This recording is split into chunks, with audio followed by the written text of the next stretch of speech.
किसी शहर में एक निर्धन परिवार रहता था। उस परिवार में पति और पत्नी सिर्फ 2 ही सदस्य थे। कच्चे घर में वह अपना गुजारा कर रहे थे। वह गरीब आदमी मजदूरी करके अपना और अपनी पत्नी का पेट पालता था। इसी तरह दोनों के जीवन की गाड़ी चल रही थी। समय के साथ कोवी गर्भवती हो जाती है। यह सुनकर उसका पति बहुत खुश होता है। वह सोचने लगता है कि अब हमारे घर में भी एक नन्हा सा पुत्र खेला करेगा, हम उसे गोद में खिलाया करेंगे। प्रिय दर्शकों, धीरे धीरे समय गुजरता है। अब उस गरीब के घर में धीरे धीरे वह दिन भी आ जाता है। अब उसकी पत्नी एक बच्चे को जन्म देने वाली थी। उसे उसका पति एक अस्पताल में भर्ती कराता है। प्रसव का समय जब निकट आता है तो इधर वह गरीब आदमी अपने होने वाले बच्चे को लेकर मन में सपने संजोता है। तब तक उसके पास यमराज का बुलावा आ जाता है। उसकी एक दुर्घटना में मृत्यु हो जाती है। शहर के कुछ लोग इधर उस आदमी का अंतिम संस्कार करते हैं तो दूसरी तरफ उसकी स्त्री अस्पताल में अपने बच्चे को जन्म दे रही होती है। जब उस बेचारी को यह खबर मिलती है कि उसके पति की मृत्यु हो गई है तो उसका कलेजा फट जाता है। उस बेचारी का दुनिया में सिर्फ उसका पति ही तो था। अब वह भी उसे छोड़कर चला गया था। अब तो वह सिसक सिसक कर रो पड़ती है कि हे भगवान, यह तूने कैसा मेरे ऊपर दुखों का पहाड़ गिरा दिया। मेरा जो सहारा था उसे ही मुझसे छीन लिया। कम से कम इस बच्चे का तो ख्याल किया होता जिसका अभी जन्म भी नहीं हुआ है। पैदा होने से पहले ही तुमने उसके सर से पिता का साया हटा दिया। अब कौन इस बच्चे का पालन पोषण करेगा। प्रिय दर्शकों, कोवा आगे कहता है कि प्रिय वह दुखियारी अस्पताल में ही अपने पति को याद करके बुरी तरह से रो रही थी। उसे समझ में नहीं आ रहा था कि संतान के आने की खुशी व्यतीत करूं या पति के जाने का दुख। शहर के कुछ लोगों ने उसे समझाया, बहन, जन्म मृत्यु सब विधाता के हाथ में होता है। इसमें मनुष्य का कोई जोर नहीं चलता। यह भी कहा जाता है कि परमात्मा जो करता है अच्छा ही करता है। इसलिए जो चला गया उसका शोक छोड़िए और जो आया है उसके बारे में सोचिए। इधर कई तरीकों से लोग उस गरीब महिला को समझाते हैं। कुछ ही देर में उसने एक सुंदर से पुत्र को जन्म दिया। बेटे को देखकर उसका कुछ दुख हल्का होता है। सोचती है कि अब मैं इस पुत्र को पाल पोस कर बड़ा करूंगी, यही मेरा सहारा बनेगा। अब वह अपने बच्चे को लेकर अपने घर आ जाती है। नगर के कुछ लोगों ने उस महिला की कुछ दिन तक मदद करी, लेकिन कौन हमेशा मदद करता है। जब कुछ दिन बीतते हैं तो मददगार भी पीछे हट गए। अब तो वह अपने बच्चे को लेकर बिल्कुल अकेली पड़ गई। वह समझ गई थी कि दूसरों की मदद से कितने दिन तक जीवन जिया जा सकता है। यदि हमें जीना है और इस बच्चे को पालना है तो खुद जिम्मेदारी उठाना होगा, खुद कोई काम करना पड़ेगा। इस प्रकार वह महिला दूसरों के घरों में अपने लिए साफ सफाई का काम तलाश लेती है। काम करके जो पैसे मिलते थे उनसे वह अपने बच्चे का पेट पालने लगी। समय के साथ धीरे धीरे उसका पुत्र बड़ा होने लगता है। जब वह बालक 4 वर्ष का हो जाता है तो उसकी माँ उसे पढ़ाने के लिए नगर के सरकारी विद्यालय में उसका दाखिला करा देती है। सोचा कि मैं अपने बच्चे को पढ़ा लिखाकर इसका जीवन बना दूंगी कि उसे कभी किसी के आगे हाथ ना फैलाने पड़े। प्रिय दर्शकों, कोवा आगे कहता है कि प्रिय, मेहनती मनुष्य के लिए कोई लक्ष्य दूर नहीं होता, पढ़े लिखे विद्वान के लिए कोई जगह विदेश नहीं होती और मीठा बोलने वाले के लिए कोई पराया नहीं होता। अब इस प्रकार वह महिला मेहनत मजदूरी करके अपने बच्चे को पढ़ाने लगती है। बच्चा भी ठीक से समझता था कि उसके घर में केवल माँ ही है। परिवार का खर्च चलाने वाला उसका पिता उसके जन्म से पहले ही चला गया है, इसलिए वह पढ़ाई भी खूब मन लगाकर करता था। धीरे धीरे बच्चे की उम्र 11 वर्ष की हो जाती है। एक दिन की बात है, वह स्त्री बहुत बीमार पड़ जाती है। उसने सोचा कोई छोटी मोटी बीमारी होगी, इसीलिए कभी उस पर ध्यान नहीं दिया, लेकिन उसकी हालत दिन पर दिन खराब होती चली गई। बीमार होने की वजह से वह काम पर भी नहीं जा पाती थी। घर में इतने पैसे भी नहीं थे कि कहीं अपना ठीक से इलाज करा लेती। माँ को अत्यंत बीमार देखकर बेटे को बहुत चिंता होती है। वह बालक कहता है, माँ तुम चिंता मत करो, मैं तुम्हारे लिए अभी डॉक्टर के पास से दवाई लेकर आता हूं, तुम उसे खा लेना, फिर तुम जल्दी ही ठीक हो जाओगी। अपने बेटे की बात सुनकर माँ की आंखें भर आती हैं। कहने लगी, बेटा अब तुम्हें कहीं जाने की जरूरत नहीं है, मेरा भी अब समय आ गया है। मैं तुम्हारे पिता के पास जाना चाहती हूं, लेकिन जाने से पहले तुम मेरी एक बात हमेशा याद रखना। जब तेरा जन्म नहीं हुआ था तब तेरे पिता ने और मैंने एक सपना देखा था कि हम अपने बच्चे को पढ़ा लिखा कर इतना काबिल बना देंगे कि उसे हमारी तरह गरीबी भरी जिंदगी ना जीनी पड़े। लेकिन बेटा मैं उस सपने को पूरा नहीं कर पाई। हे मेरे बेटे, मैं यदि चली भी जाऊं तो तुम अपने पिता के सपने को जरूर साकार करना। तुम ऐसा कोई काम मत करना जिससे तुम्हारे पिता का नाम खराब हो। तुम इस प्रकार से अपना जीवन जीना कि तुम्हारा नाम दूर दूर तक लोग जान जाए। कभी बेटा पैसे के पीछे मत भागना।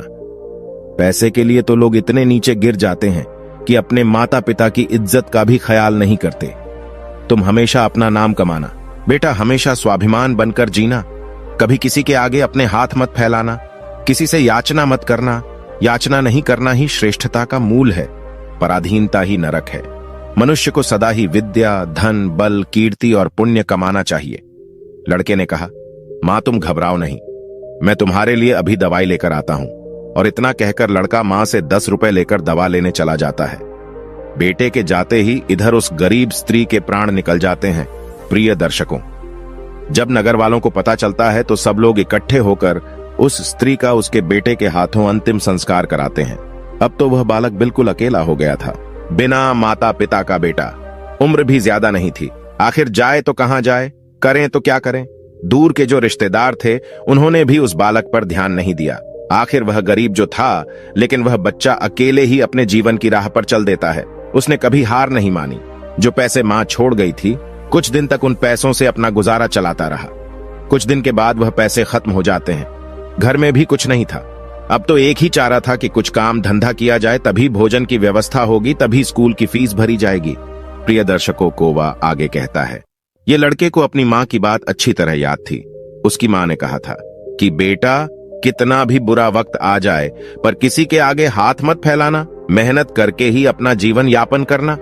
लड़के को अपनी मां की यह बात अच्छी तरह याद थी, इसलिए वह कभी किसी के आगे भीख नहीं मांगता था। विद्यालय से आने के बाद वह किसी के खेतों में काम करने चला जाता, कभी किसी की चाय की दुकान पर काम कर लेता और वहां से कुछ पैसे मिलते तो अपने विद्यालय की फीस भर देता था और अपने खाने पीने की सामग्री खरीद लाता था। इस प्रकार छोटी सी आयु में वह बच्चा पढ़ाई भी करता था और मजदूरी भी करता था। धीरे धीरे कुछ साल ऐसे ही निकल जाते हैं। बच्चा अब अपने नगर से निकलकर कस्बे में पढ़ने लगता है। तब उसकी कॉपी किताबों का, विद्यालय की फीस का खर्चा बढ़ जाता है। लेकिन उस बालक ने हिम्मत नहीं हारी। रोजाना विद्यालय जाता था। वह जो भी कमाता था उसकी सारी कमाई पढ़ने लिखने में ही लग जाती थी और जो कुछ थोड़ा बहुत बचता था उससे अपना पेट भर लेता था। प्रिय दर्शकों, अगर वह कहीं कोई स्थायी काम करता तो उसकी पढ़ाई छूट जाती थी और पढ़ाई करता तो पेट भरने के लिए भी कुछ नहीं था। इसलिए साथ ही साथ वह दोनों काम करता था। विद्यालय से आकर वह इधर काम करने चला जाता था। एक दिन की बात है, वह बच्चा विद्यालय से पढ़कर घर वापस लौटा, फिर उसके बाद काम की तलाश में चला गया। का भी बड़ा स्वाभिमान ही था, किसी से मांगने की उसकी हिम्मत नहीं हुई। सोचता था चाहे कुछ भी हो जाए पर भीख मांग करके नहीं खाऊंगा। अगर मैंने भीख मांगना शुरू कर दिया तो लोग मुझे भिखारी कहने लगेंगे। भगवान ने पेट दिया है तो कहीं ना कहीं से इसके लिए भोजन भी देगा। अब लड़का उस दिन भी भूखा रहता है। सुबह जब सोकर उठता है तो भूख के मारे चक्कर आने लगते हैं। अभी उसकी उम्र ही कितनी थी, भूख की मार वह कैसे सह सकता था। कुछ बड़ा होता तो 2-4 दिन काट भी लेता। अब आज वह विद्यालय भी नहीं गया। सोचा आज मैं सुबह से ही काम पर जाता हूं, काम मिल जाएगा तो भोजन कर लूंगा, फिर अगले दिन के लिए तैयार हो जाऊंगा। अब तो काम की तलाश में वह इधर उधर भटकता। उसकी आंखों के सामने अंधेरा छा रहा था। अब तो उसे चला भी नहीं जा रहा था। फिर एक पेड़ के नीचे बैठकर सोचने लगता है कि अगर इस समय मुझे भोजन नहीं मिला तो मेरे प्राण निकल जाएंगे। मुझे कुछ ना कुछ तो करना ही पड़ेगा। प्रिय दर्शकों, अब एक बार फिर से उसके मन में भीख मांगने का विचार आता है, लेकिन उसकी अंतरात्मा फिर मना कर देती है कि तू गरीब है, भिखारी नहीं। भीख मांगेगा तो फिर भीख मांगने की आदत पड़ जाएगी और तू भिखारी बन जाएगा। काफी देर तक लड़का इन्हीं प्रश्नों में उलझा रहता है। फिर उसके दिमाग में आया कि भीख मांगना अलग बात है और मदद मांगना अलग बात है। मैं किसी से भीख नहीं मांगूंगा पर मदद तो मांग सकता हूं। भीख मांगना तो वो है जो मांगकर फिर लौटाया नहीं जाता, पर मदद मांगना वो है जो आप कभी भी लौटा सकते हो। लड़के ने सोचा कि मैं आज किसी से मदद मांग लेता हूं, जब मुझे काम मिल जाएगा तो मैं लौटा दूंगा। अब तो लड़का वहां से चलता है तो उसे नगर के बाहर एक बड़ा सा घर दिखाई देता है। लड़का उस द्वार पर जाकर द्वार को खटखटाता है। तब घर के अंदर से एक महिला निकलती है। महिला ने द्वार पर देखा कि 10-11 वर्ष का बड़ा ही उदास सा मासूम सा लड़का खड़ा है। पहले तो वहां महिला उस लड़के से पूछती है कि बेटा, तुमने दरवाजा क्यों बजाया, क्या कुछ काम है? लड़का दोनों हाथ जोड़कर कहता, हे मां जी, मैंने दोपहर के समय आपको तकलीफ दी, इसके लिए क्षमा चाहता हूं। तब वह महिला पूछती है, बेटा क्या तुम्हें कुछ चाहिए? मैं तुम्हारी क्या मदद कर सकती हूं? प्रिय दर्शकों को वह आगे कहता है कि प्रिय वह महिला भी एक बच्चे की मां थी, इसीलिए ममता का भाव उसके शब्दों में था। उस महिला के पूछने पर एक बार तो लड़के के मन में यह आया कि चलो इन माजी से मैं कह ही देता हूं कि मैं 2-3 दिन से भूखा हूं और भोजन ना मिलने के कारण बहुत परेशान हूं। लेकिन उसके स्वाभिमान ने उसे रोक लिया और वह भोजन की जगह पानी मांग बैठा। कहने लगा, मां जी मुझे बहुत जोर की प्यास लगी थी, इसलिए दरवाजा खटखटाया था। क्या एक गिलास पानी मिल सकता है? प्रिय दर्शकों, लेकिन वह महिला बहुत समझदार थी।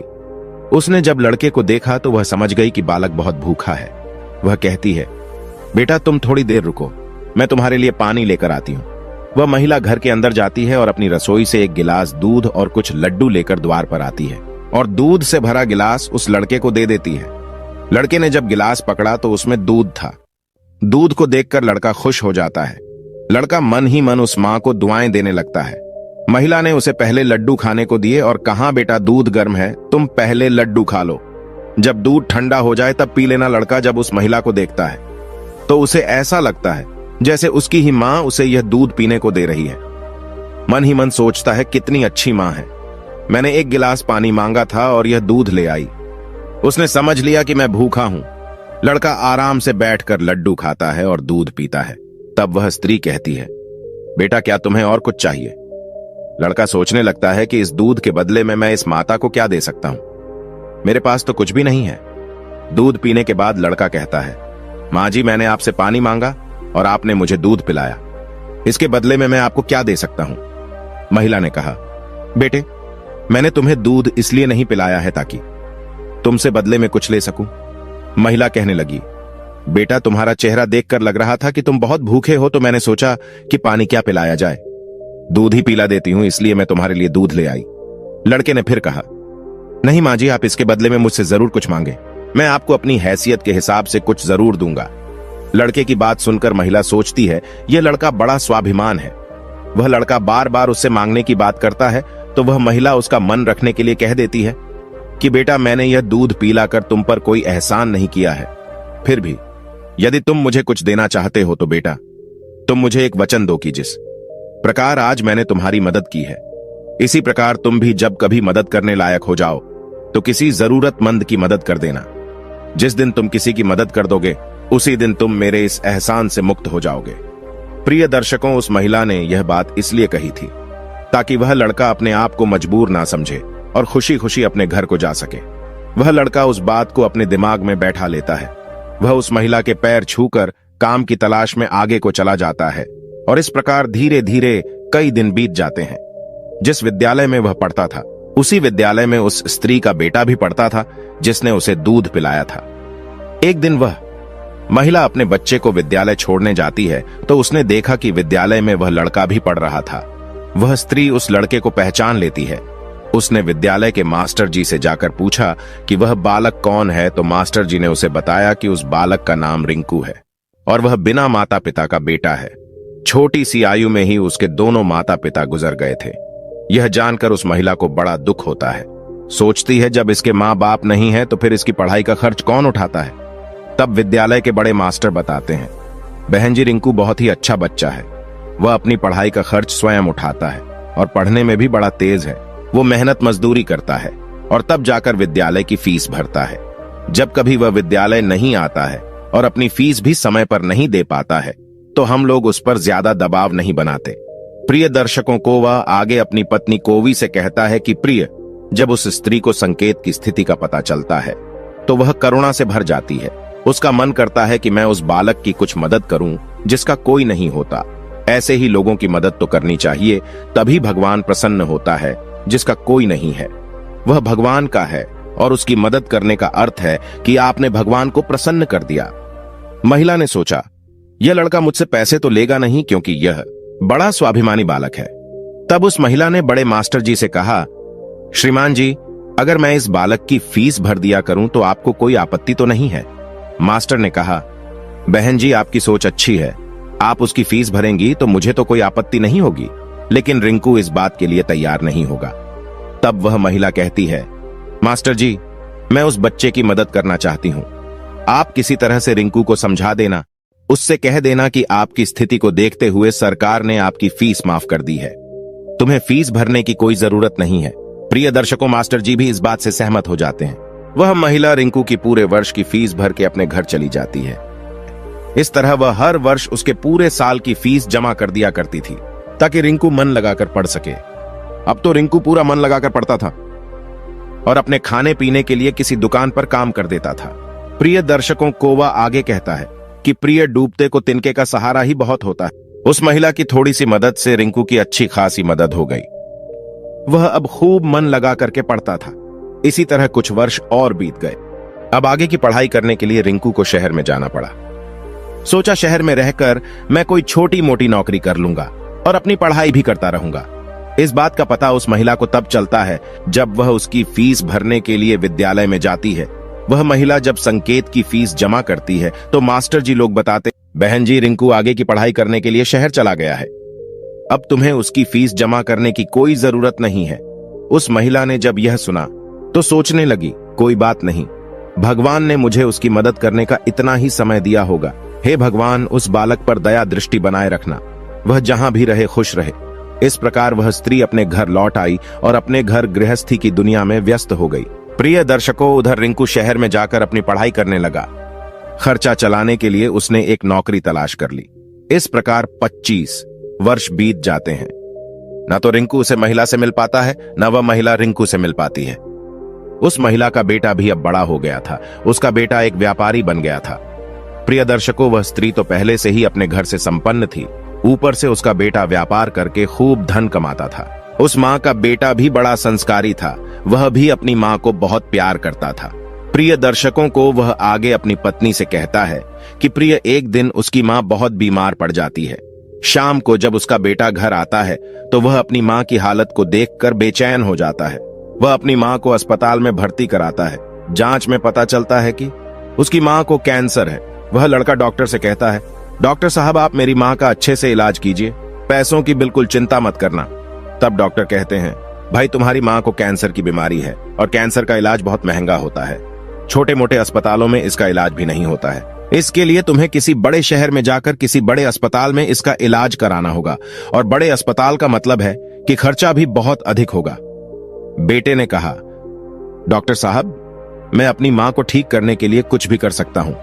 आप मुझे बस कोई रास्ता बताइए, मैं अपनी माँ का इलाज कहाँ करा सकता हूँ। तब डॉक्टर उसे बड़े शहर जाने की सलाह देते हैं। डॉक्टर बोले, बड़े शहर में कैंसर का हॉस्पिटल है। यदि वहां का इलाज तुमने पूरा करा लिया तो तुम्हारी माँ इस रोग से बच सकती है, नहीं तो तुम्हारी माँ के प्राण संकट में पड़ सकते हैं। यह सुनकर लड़का घबरा जाता है। वह डॉक्टर साहब से बड़े शहर वाले डॉक्टर साहब का नंबर और पता लेकर अपनी माँ को बड़े शहर ले जाता है। प्रिय दर्शकों, उसकी माँ तो उसे बहुत मना करती रही कि बेटा, तुम मुझे कहाँ ले जाओगे, इतना पैसा कहाँ है हमारे पास। बड़े शहर में अच्छा इलाज कराने के लिए हमारे पास पर्याप्त पैसा नहीं है। यही से डॉक्टर साहब से दवा ले लेते हैं, धीरे धीरे मैं सही हो जाऊंगी, तुम परेशान मत हो।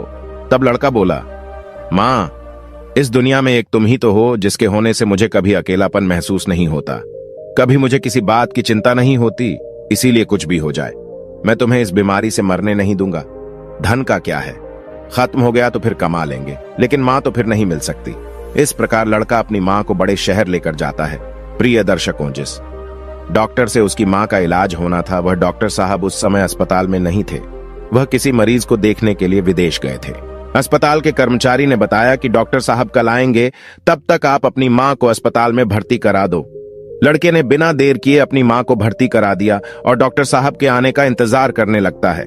प्रिय दर्शकों, अगले दिन जब डॉक्टर साहब आते हैं तो वह लड़का अपनी माँ की हालत डॉक्टर साहब को बताता है। डॉक्टर साहब ने भरोसा दिया कि जांच के आधार पर मैं कह सकता हूं कि तुम्हारी माँ ठीक हो जाएगी, मगर इनका इलाज काफी लंबा चलेगा। लड़के ने कहा, डॉक्टर साहब, कुछ भी हो जाए, मैं अपनी माँ को ठीक कराकर ही घर ले जाना चाहता हूँ, चाहे इसके लिए मुझे अपना सब कुछ बेचना पड़े, कितने ही दिन मुझे यहाँ रुकना पड़े। प्रिय दर्शकों, इस प्रकार वहां के डॉक्टर ने उस माँ का इलाज शुरू कर दिया। अगर छोटे शहर की बात होती तो खर्चा कुछ कम हो जाता, लेकिन वहां का खर्चा तो बहुत लंबा था। फिर भी उस लड़के ने हिम्मत नहीं हारी।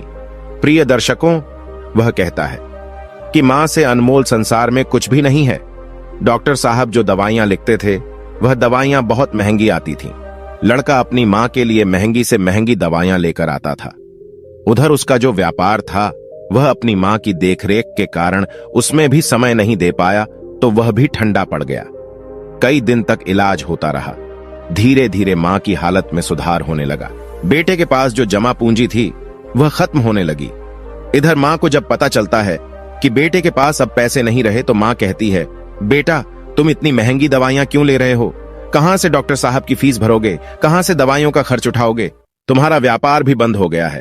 तब बेटा कहता है, मां तुम चिंता मत करो, मैं तुम्हारा इलाज अपना मकान दुकान सब कुछ बेचकर कराऊंगा। मां भी बेटे की जिद के आगे बेबस हो जाती है। वह लड़का अपनी मां का इलाज निरंतर जारी रखता है और धीरे धीरे 1 महीना बीत जाता है। प्रिय दर्शकों, वहां पर एक बात बड़ी ही विचित्र थी। उस अस्पताल का जो सबसे बड़ा डॉक्टर था, वह जब उस लड़के की मां से मिलने आता था तो 2-4 घंटे उस मां के पास बैठकर बातें किया करता था। यह देखकर मां को भी बड़ा अच्छा लगता था कि अजीब डॉक्टर है, इतना बड़ा डॉक्टर है जिसे बिल्कुल भी फुर्सत नहीं है। वह मुझसे बात करने के लिए इतना समय कैसे निकाल लेता है? प्रिय दर्शकों, इस प्रकार कई दिन बीत जाते हैं। तो एक दिन वह लड़का डॉक्टर के पास में जाता है और डॉक्टर साहब से पूछता है कि डॉक्टर साहब अभी मेरी मां का इलाज कितने दिन और चलेगा? डॉक्टर साहब उसे सारी बात बताते हैं कि भाई आप चिंता मत करो, आपकी मां पूरी तरह से स्वस्थ हो चुकी है। मैं भी संतुष्टि के लिए एक बार जांच और करा लेता हूं। उस जांच की रिपोर्ट आ जाने दो, फिर तुम अपनी मां को घर ले जा सकते हो। प्रिय दर्शकों, अब तो उस मां का बेटा रिपोर्ट आने का इंतजार करने लगता है। 2 दिन के बाद रिपोर्ट आ जाती है। जब रिपोर्ट आती है तो लड़का फिर डॉक्टर से मिलने जाता है और पूछता है, डॉक्टर साहब क्या मेरी मां ठीक हो गई? कोई खतरे वाली बात तो नहीं है? तब डॉक्टर साहब कहते हैं, भाई चिंता मत करो, रिपोर्ट अच्छी आई है, तुम्हारी मां पूरी तरह से ठीक हो गई है, अब आप इन्हें अपने घर ले जा सकते हो। डॉक्टर की बात सुनकर बेटा खुश हो जाता है और डॉक्टर साहब को बहुत धन्यवाद देता है। लड़का अपनी मां के पास जाता है और सोचता है कि भगवान का लाख लाख धन्यवाद कि मेरी मां बच गई, मेरी मेहनत सफल हो गई। यही बात वह अपनी मां को बताने के लिए जाता है और मां से कहता है कि मां तुम पूरी तरह से ठीक हो गई हो, अब हम जल्द ही अपने घर जाने वाले हैं। यह बात सुनकर मां भी बड़ी खुश हो जाती है, लेकिन अगले ही पल वह यह सोचकर उदास हो जाती है कि मैं तो ठीक हो गई हूं, लेकिन इस अस्पताल का जो बिल होगा वह लाखों में होगा, कैसे मेरा बेटा चुका पाएगा? इतनी मोटी रकम की व्यवस्था वह कहां से करेगा? पास में जो जमा पूंजी थी वह तो सब इलाज में खर्च हो गई। मां को उदास देखकर बेटा समझाता है, मां तुम क्यों उदास होती हो? मैं अपना सब कुछ बेचकर आपके इलाज का बिल चुका दूंगा। घर मकान तो बाद में भी बना लूंगा, इसलिए मां तुम्हें इन बातों की चिंता करने की कोई जरूरत नहीं है। बेटा अपनी मां को बहुत समझाता है, मगर मां तो मां होती है, उसका अपने बेटे के लिए चिंता करना स्वाभाविक था। मां सोचने लगती है कि मेरा बेटा यदि सब कुछ बेच देगा तो फिर वह आगे अपना जीवन कैसे चलाएगा, इसके भविष्य का क्या होगा? प्रिय दर्शकों, वह मां रात भर यही सोचती रही। चिंता करते करते मां और बेटा दोनों की रात निकल गई।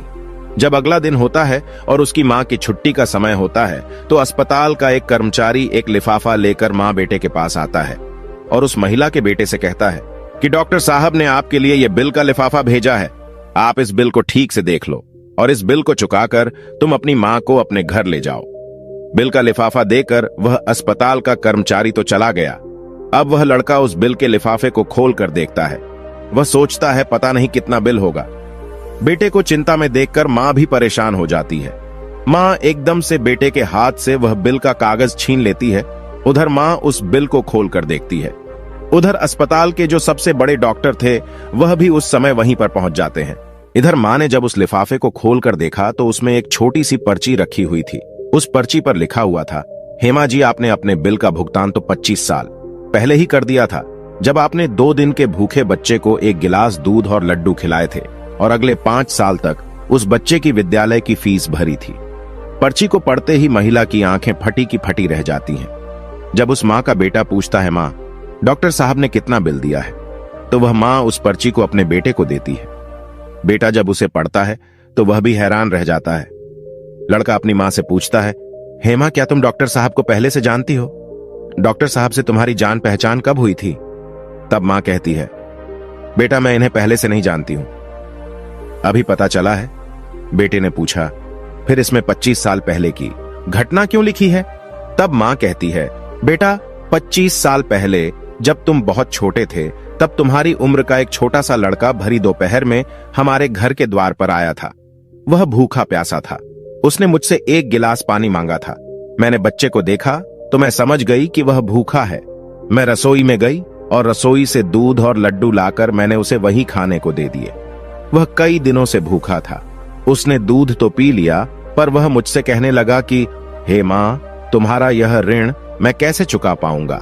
तो मैंने उसका मन समझाने के लिए कह दिया था कि बेटा, जिस प्रकार मैंने आज तुम्हारी बुरे समय में मदद की है, इसी तरह जब तुम बड़े हो जाओ, मदद करने लायक हो जाओ, तो तुम भी किसी जरूरतमंद की मदद कर देना।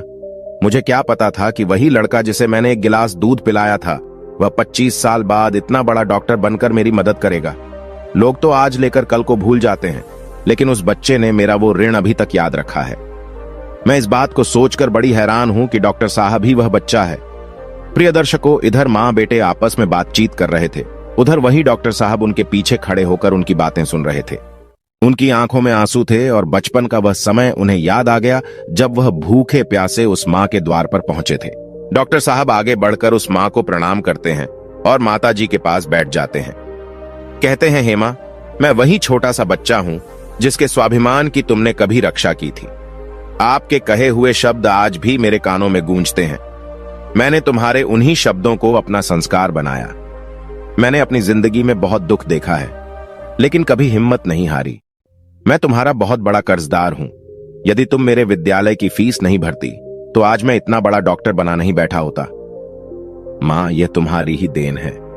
मैंने तो तुम्हें उसी दिन अपनी मां मान लिया था जिस दिन तुमने ममता भरी छाव में बैठाकर मुझ भूखे को दूध पिलाया था। इतना कहने के बाद डॉक्टर साहब वह सारे पैसे लौटा देते हैं जो मां की दवाई में खर्च हुए थे और बूढ़ी मां के चरणों में अपना सर रख देते हैं। वह मां डॉक्टर साहब को उठाकर अपने सीने से लगा लेती है। डॉक्टर साहब और बूढ़ी मां की आंखें आंसुओं से भरी हुई थीं।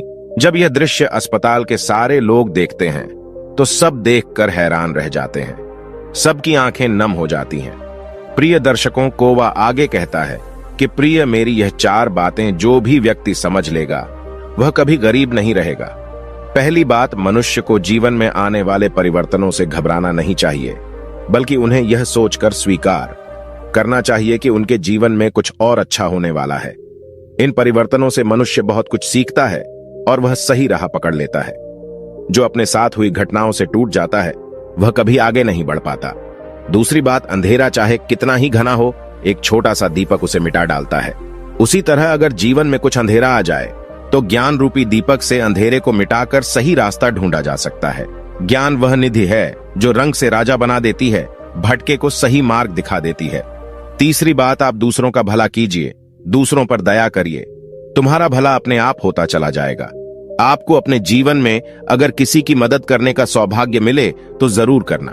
कहते हैं, डूबते को तिनके का सहारा बहुत हो सकता है। आपकी छोटी सी मदद से किसी का जीवन ही बदल सकता है। आपका छोटा सा योगदान किसी के लिए वरदान भी हो सकता है। मुसीबत पड़े तो घबराना मत। जब एक रास्ता बंद होता है तो 10 खुल जाते हैं।